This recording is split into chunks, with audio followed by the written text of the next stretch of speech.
समूचा विषय आपणक समक्ष रखिंट अधिका किसी कहबार ना मुझे धन्यवाद देवी केंद्रीय रेल मंत्री को तांकर समस्त स्टाफ को मु धन्यवाद देवी पुरीवासी को कि जो भली भावे ये समन्वय है कि रेलर ये भल काम चली पुरीर महाप्रभुंक रथयात्रा होची ओडिशार अस्मितार गाथा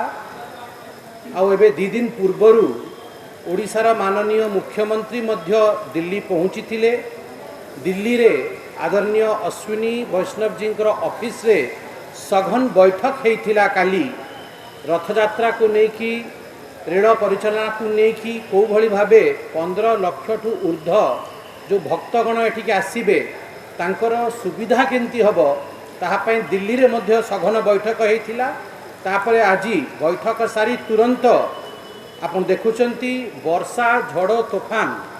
सबू होउची किंतु रेल मंत्री निजे पहुँची और लाइन इंस्पेक्शन वेहिकल रे पहुँची निज कैवेलकेड और गाड़ी रे आसी ना से लाइन टा भी इंस्पेक्ट करके आछंती स्पेशल ट्रेन रे बसिकी रेलर लाइन केंती अच्छी स्वच्छता केंती अच्छी सबू से बाटर देखिकी आसी मते भी सी बुझेइले केंती कोठू केंती पैसेंजर आसीबो होल्डिंग एरिया कोठी कोण मते से कहिचंती कि आपण पुरी को निवासी सांगरे सेवायतों सांगरे भक्तगणों सांगरे आपण कथबार्ता करंतु जहाँ तांकर मनस्कामना रहिबो जदि से माने किछि सेथरे ऐड करबा को चाहुचंती ताहा मध्य रेलवे करिवो। बहुत बहुत धन्यवाद देवी मो आदरणीय अश्विनी वैष्णव जी को आ मीडिया बंधु मानकु। जय जगन्नाथ।